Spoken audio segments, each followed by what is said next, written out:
যুদ্ধের মধ্যে প্রকাশ্যে নবীর বিরুদ্ধে অস্ত্র ধরছে, তলোয়ার ধরছে, জুড়ে বলেন নাউজুবিল্লাহ।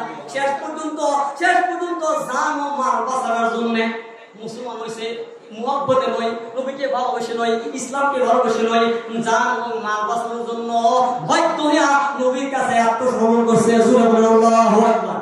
27টা যুদ্ধ করছে নবীকে হত্যা করার জন্য, মুসলমানকে হত্যা করার জন্য। জুড়ে বলেন নাউজুবিল্লাহ।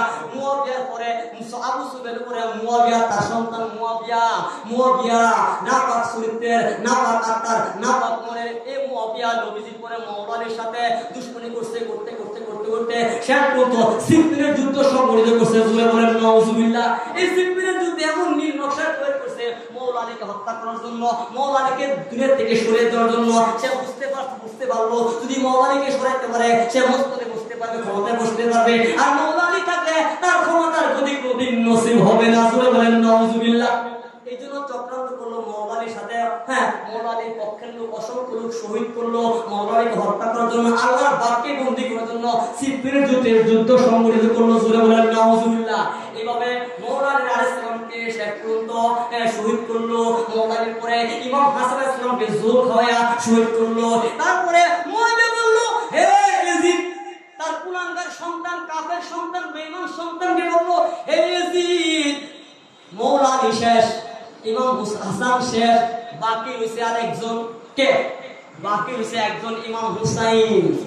তোমার পথ খোলাসা, আমার পরে তুমি মসজিদে কইবা, একমাত্র বাকি আছে ইমাম হুসাইন। যদি পারো ইমাম হুসাইনকে সরাইয়া দিও, যদি সরাইতে পারো তাহলে তোমার গদি রাস্তা খোলা। জুড়ে বলেন নাউজুবিল্লাহ।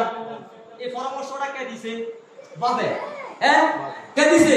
ওই কুলাঙ্গার নাপাক চরিত্রের, নাপাক আত্মার মানুষকে মুয়াবিয়া জীবন বাপ আরো বেশি, জীবন বাপ আরো বেশি, যেমন বাপকা বেটা বাপ জীবন দাদাও জীবন একই বলো। এটা আমাদের মনে দেওয়া নাই। মুসলমান বলে আল্লাহ টুপিদারে থাকলে আল্লাহ বলা হবে না, আল্লাহ বলি বলা যাবে না। দেখতে হবে তার অন্তরে নবীর ভালোবাসা আসেনি, মৌলানির ভালোবাসা আসেনি, ইমাম হাসান হুসেনের প্রেম আসেনি, মৌলানির প্রেম আসেনি, আল্লাহ বলি আপন মুর্শিদের প্রেম আছে কিনা? জোরে বলেন সুবহানাল্লাহ। সারা জীবন দুশ্মনী করছে নবীর সাথে, নবীর আওলাদের সাথে, মৌলানির সাথে, ইমাম হাসান হোসেনের সাথে। তাদেরকে ইমানদার বলা যাবে না, তাদেরকে মুমিন বলা যাবে না। কোটি রাকাত নামাজ পড়লেও তারা ইমানদার হইতে পারে না। কথা বলা ঠিক কিনা? যদি ইমানদার তেজিদ কি ইমানদার বলতে হবো, সে অত অনেক নামাজ পড়ছে, এই নামাজের বোঝা না কই নিব? ফাওয়াইলুল লিল মুসাল্লিন। আল্লাহ বলেন সূরা মাউন, এক শ্রেণীর মুসল্লি নামাজ পড়ার পরেও, নামাজ ধরার পরেও, নামাজ আদায় করার পরেও এই নামাজ ধরে জাহান্নামে যায়। রাসূল বলেন